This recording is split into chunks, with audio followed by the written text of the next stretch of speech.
Well, I think you've talked before about this industry wants to be able to work with people that are easy to work with. Mm-hmm. So if someone's receiving notes, what are some tips that they're resistant, whether it's in their body language, whether it's keywords they're using, and vice versa, showing that they're open?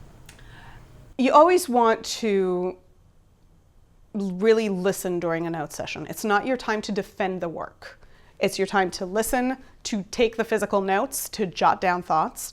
Don't defend the work.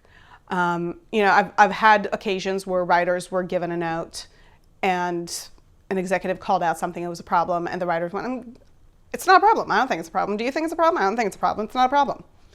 That sort of thing is an obvious giveaway that the writer is not listening. It's listening to the notes. It's listening to the note behind the note.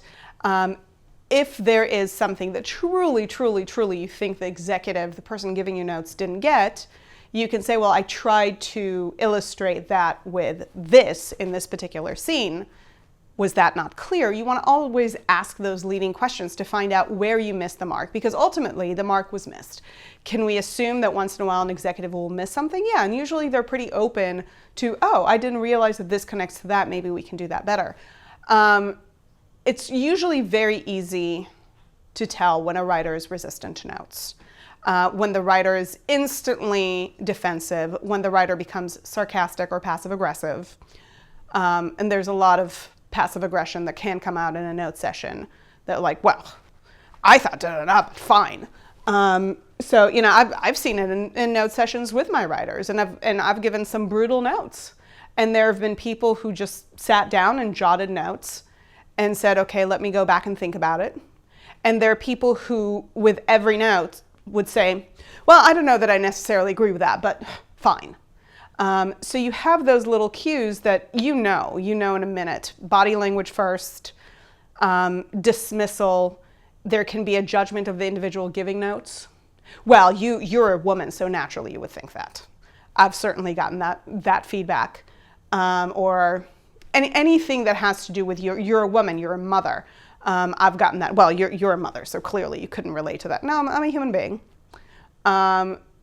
Try, for a writer taking notes, try not to dismiss the note giver, because ultimately all that does is sabotage the relationship, because what you're saying is, yes, you took the time, you did the work, you read the script, and now you're giving me your thoughts, but I'm going to dismiss them because suddenly something about you makes you not good enough to give those notes. You're a mother, you're a woman, you're white, you're black, you're whatever you are, but it's really important not to dismiss the note giver, especially not in front of the note giver, so that there can be a dialogue. Oftentimes, a writer can receive a note and be perplexed by the note, but the thing then is to look for the note behind the note. Okay, you gave me a note about X, but does it really have to do with Y? Is this what's bothering you? And you can certainly explore that in a conversation. You want there to be a dialogue, and you want to build a kind of trust where the note giver knows that you're listening, you're paying attention, you're taking those notes, so that when you say, there's one thing here that's bumping me, can we talk about that a little bit? That's not defensive, that's thoughtful.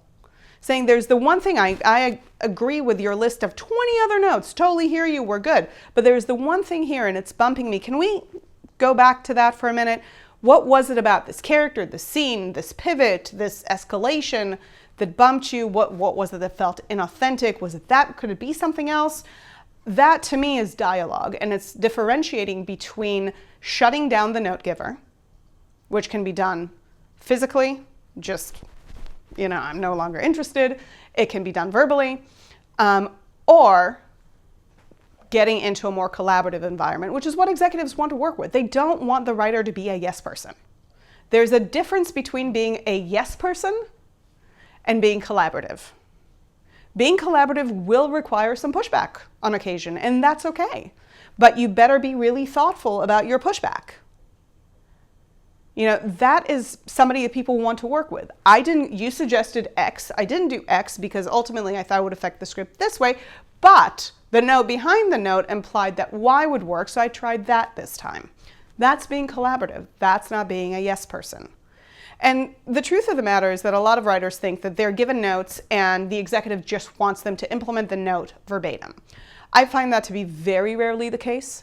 If that was it, the executive would be a writer.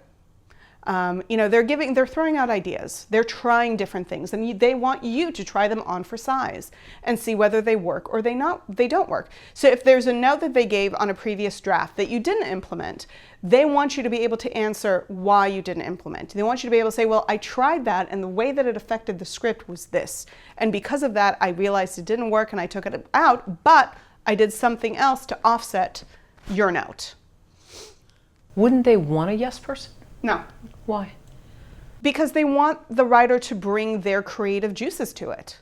That's why they hire a writer with a specific story sensibility, with a particular skill set, with a particular taste level for a particular project, right? They want somebody who will bring their unique sensibilities to the project. Otherwise, hire a typist.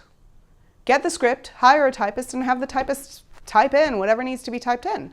They want, and of course there are the few executives that are known around town for being really locked into their notes, and they want their notes implemented the way they want them implemented, and that's it, and it's not a conversation. But by and large, I find that the creative execs, executive producers, development execs are all looking for a creative partner as opposed to just somebody to execute on the page. They can get their assistant to execute on the page. They don't need you for that.